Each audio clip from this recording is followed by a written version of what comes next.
Welcome student. We are going to learn English subject standard 10 unit number 3.1. This is the greatest poem. Name of the poem Yip. Yip. This is the greatest poet. Name of the poet Rudyard Kipling. Kipling is the one of the English journalist, short story writer, greatest poet, greatest novelist.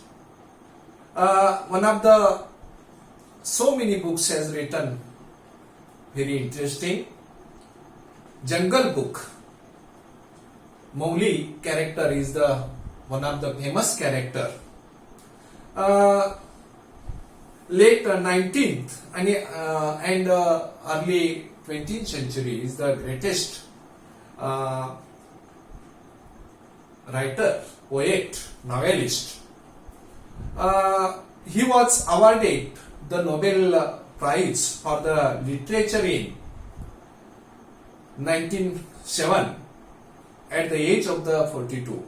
अगदी कमी वयामध्ये 42व्या वर्षी त्यांना Nobel price मिळणारी ही व्यक्ती आहे.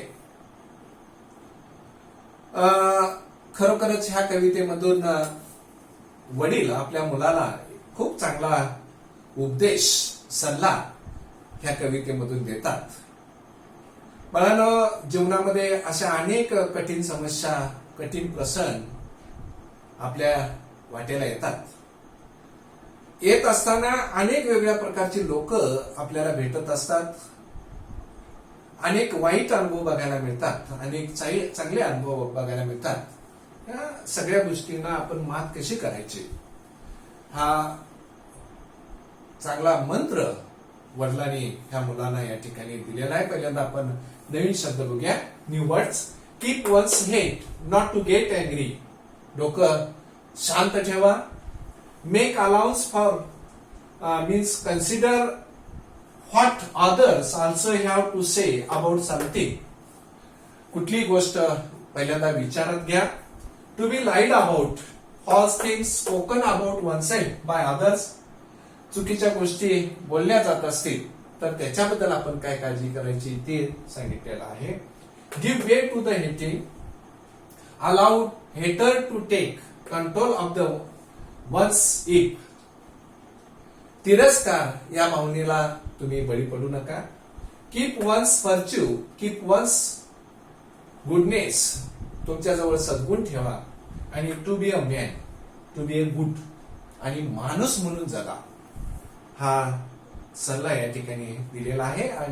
So I am starting the poem one by one line. If you can keep your head when all about you.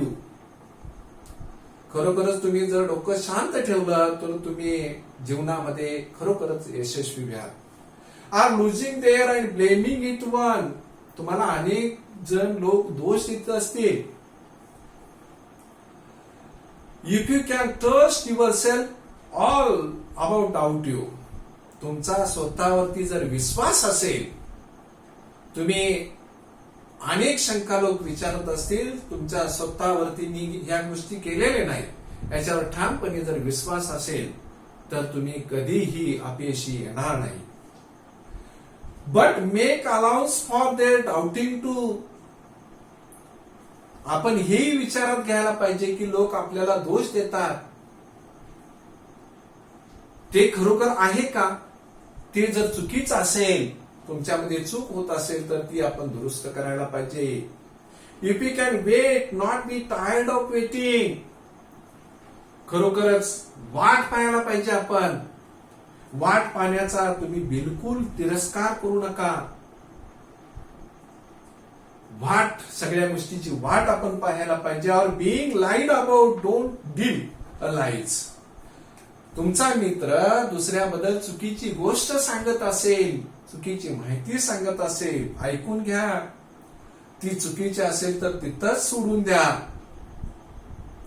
R being हेटेड, don't give way of hating. अजूनही पुन्हा सांगतो की कुठल्याही गोष्टीचा तिरस्कार करू नका. आणि त्या व्यक्तीबद्दल तिरस्कारानं तुम्ही वागू नका. And he don't look too good, not talk too wise.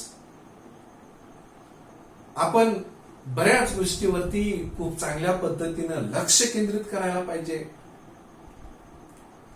अति हुशारी दाखवणं हा सुद्धा बऱ्याच वेळेला अंगलट येण्याचा प्रकार होतो. समय सूचकता ठेवून आपण वागायला पाहिजे. If you can dream not to make dreams master. तुम्ही झोपेत पडलेली स्वप्न ही खरी नसतात. झोप लागत नाहीत ती स्वप्न आणि त्याचा ध्यास असणारी स्वप्न डॉक्टर अब्दुल कलामने सांगितले की ती आपल्या जवळ असायला पाहिजे आणि त्याचा पाठपुरावा आपण करायला पाहिजे आणि ती करा. If you can think and not make thoughts your aim. फक्त आपण अगदी स्वप्नांचा परिपाठ आपण करायला पाहिजे. आपली ध्येय धोरणं विकसित करायला पाहिजेत. ध्येय धोरणाचा पाठपुरावा आपण करायला पाहिजे आणि कणखर असं परिश्रम आपण करायला पाहिजे. तरच जीवनामध्ये आपण यशस्वी होऊ शकू. If you can meet team and disasters. बऱ्याच वेळेला विजय मिळतो, हुरळून जायचं नाही. पराजय होतोय, नाव उमेद व्हायचे नाही. ह्या सगळ्या गोष्टींना तोंड देण्याची ताकद आपल्याजवळ असायला पाहिजे. हे and treat though two important just the same.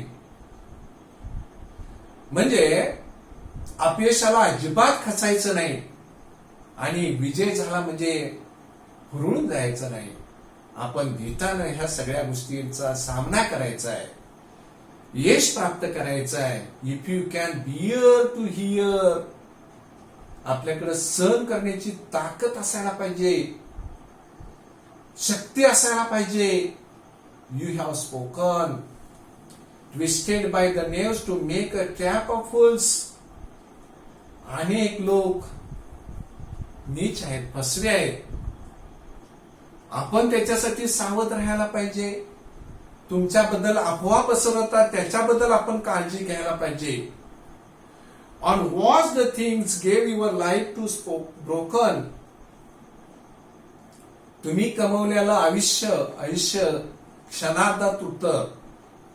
बांधण्यासाठी आपण प्रयत्न करायला पाहिजे, ते पुन्हा उभारी देण्यासाठी आपण प्रयत्न करायला पाहिजे. Stop and built up warm out schools.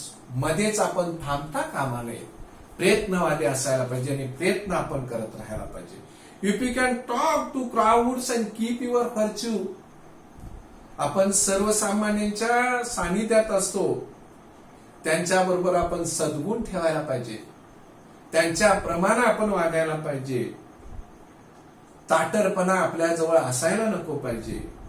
Or walk and Kings nor lose the common touch. तुम्ही राजाबरोबर असाल, अनेक अधिकाऱ्यांच्या बरोबर सहवासात असाल, खरं इतरांच्या बद्दल वागताना तुम्ही सर्वसामान्यांच्या प्रमाणे वागायला पाहिजे. त्यांचा संपर्क तुटू दिला नसला पाहिजे.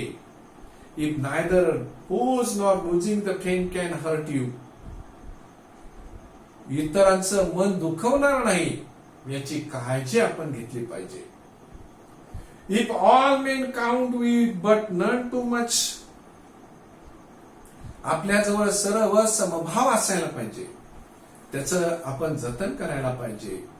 सगळ्यांच्या बरोबर अगदी चांगल्या पद्धतीनं आपलं ट्रीट असायला पाहिजे, बोलणं असायला पाहिजे, वागणं असायला पाहिजे आणि ते वागणं तुमच्या कृतीत असायला पाहिजे. इतरांच्या बद्दल बिलकुल तिरस्कार तुम्ही करता कामा नये. त्यांच्याबद्दल आदरभावपणा तुमच्या जवळ असणं अतिशय गरजेचं आहे. तुमची वागणूक ही नम्रतेची असायला पाहिजे, तरच तुम्हाला यश संपादन करता येतं. If you can feel the unforgiving minutes. प्रत्येक क्षण हे चांगल्या विचारांना तुम्ही जगायला पाहिजे आणि ते जगण्यासाठी तुम्ही प्रयत्न करायला पाहिजे. With 60 second worth distance run. सर्व सेकंदाचा उपयोग तुम्ही, क्षणाक्षणाचा उपयोग तुम्ही चांगल्यासाठी करायला पाहिजे, उपयोगात आणायला पाहिजे, कृतीत आणायला पाहिजे. चांगल्या कामासाठी ते लागला पाहिजे. Your is the earth, everything that is in it. ही धरणी माता, ही पृथ्वी, हे जग हे तुमचंच आहे, जर त्याचा उपयोग तुम्ही त्या पद्धतीने केला तर. And which is more you will be man my son. ह्या सगळ्या गोष्टींचं जर पालन तुम्ही केलं तर खरोखरच तुम्ही एक आदर्श व्यक्ती, एक आदर्श माणूस तुम्ही बना. आणि खरोखरच बनण्याची उमेद तुमच्यामध्ये चालून येईल.